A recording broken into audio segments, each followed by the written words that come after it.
with all the videos that I've been seeing recently that have been saying like, don't get the A7S, get this camera instead. Or don't get the Panasonic S5, get this instead. This is the camera that you need. It can get kind of confusing, especially if you're actually looking to upgrade your gear or you're looking to better yourself as a filmmaker. So everybody's talking about cameras, what camera to buy. But today I want to talk about 5 filmmaking tools that will definitely upgrade your videos. Oh, and before we start, I noticed that 93 of you guys watching these videos are not subscribed. What the heck?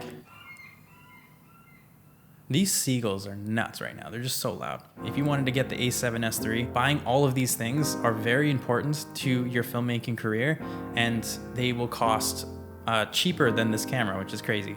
So the first thing that I want to talk about is a good light. And the light that I'm talking about today is the Godox VL150.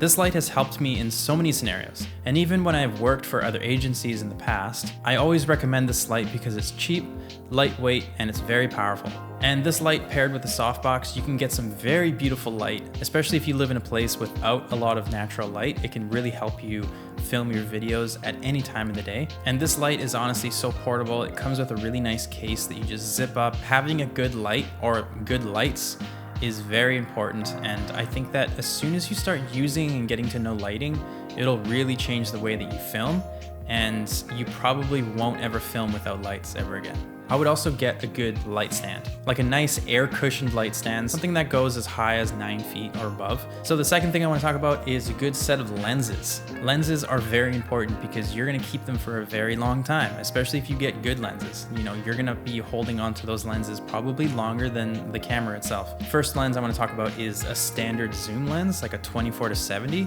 I have the Sigma 24-70. This lens has been such an incredible lens. I almost never take it off my camera because of how versatile it is. And when you're shooting on full frame, the depth of field that you get is just, it's natural, it's beautiful, even though it's just 2.8. What I love about this camera is that being able to go up to like 12,800 ISO, like I haven't had to worry about that. If you do a lot of run and gun stuff, it's good to get a standard zoom because sometimes you don't have a lot of time to switch around lenses. Maybe you're in a scenario where it's dusty and you don't want to take the lens off the camera. You just want to get used to different focal lengths and you want to learn, like, do I like 24? Do I like 35 or 50 or whatever? I would highly recommend at least having one standard zoom in your kit. The second lens I would say is a wide angle prime or a wide angle zoom lens, like a 16-35. But the one that I have is the Sony 20mm. This lens has been so incredible for my kit because it's very lightweight. It's amazing for dance videos, like trying to get everything in shot, or just like really wide establishing shots where you want to just get everything nice and sharp, everything in view. And it's cool because it has an f1.8 aperture. It will be great for low light photography or low light video, whatever. I would say the last lens to top off the trifecta of lenses that you'll have, a portrait or a telephoto prime. So right now I have the 50-1.4 by Sigma, and it is a very nice lens for both photography and videography because it's just such a beautiful lens. It creates such a beautiful bokeh and beautiful like look to your image. Sometimes you just want to have one focal length and keep everything within that focal length. I know you can get away with like a semi-telephoto prime and a wide angle lens. These lenses are honestly all that I need to get the job done, and sometimes I switch them out because I just get tired of a focal length, but for the most part, the 24-70 are the go-tos for me. Like I usually am always flip-flopping between those two. The next thing I would recommend is a good tripod. You're going to be using a tripod a lot. I'm using a tripod right now. So I actually use a tripod quite often, especially most of the B-roll that I'm doing. I'm actually locking it off so that I can just kind of play around with the product.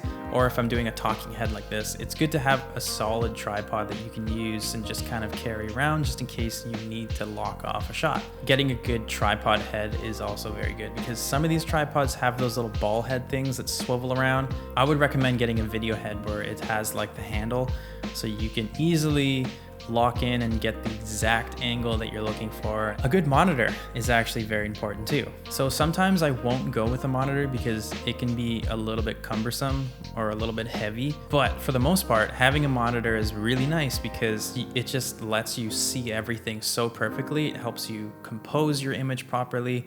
Sometimes when you're looking at the back of a camera, there's all this information going around and it can be really distracting from the actual shot, but it's like important information that you need to be able to quickly glance at. So having a second monitor where you can just look down and only see the shot and exactly the way that you want it to look, that can also be really nice. It can also be really helpful if you're shooting an interview or if you're filming yourself or if you don't have a flippy screen. I would highly recommend getting a good monitor, maybe something around $300 to $400 like the Shinobi. I know there's some really good Field World monitors. There's some good DesView monitors that you can get. Don't try to get some big fancy recorder like the Ninja V right away.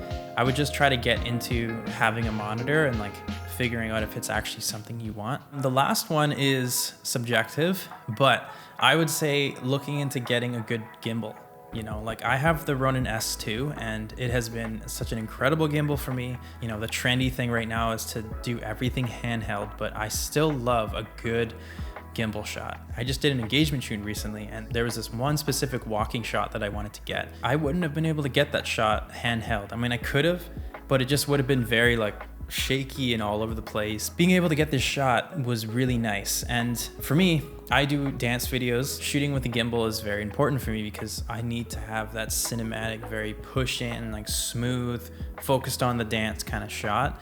I've found it to be very helpful, and I know that you can find a good gimbal like the Ronin S2 for around $700 to $800. Maybe if you want to find it used, you could probably find it for $600, but try to figure out if that's something that you'd want to add to your kit or if that's something that you think would be helpful. So I tried to total up these things by looking them up online, and I may be a little bit off. I don't really know. I tried to look up all the prices, but I guess it's subjective to where you live. If you were to get a Sony a7S III, you would also need to get a memory card or two, and you would also need to get extra batteries. It ends up being around $5,200. That's a lot of money for just the camera and just the necessities to make the camera operate. But if you were to buy all of these things, like the light, the lenses, the tripod, a monitor, and a gimbal, it ends up being around $4,500 to $4,800. Really, at the end of the day, you are actually saving money. You are actually spending less on your kit, and you're getting a whole bunch of stuff. All of these things are pretty like budget friendly. The Godox VL150 is very affordable, but there are better ones you can get. I'm mostly going with the affordable options because I mean, that's all I can afford.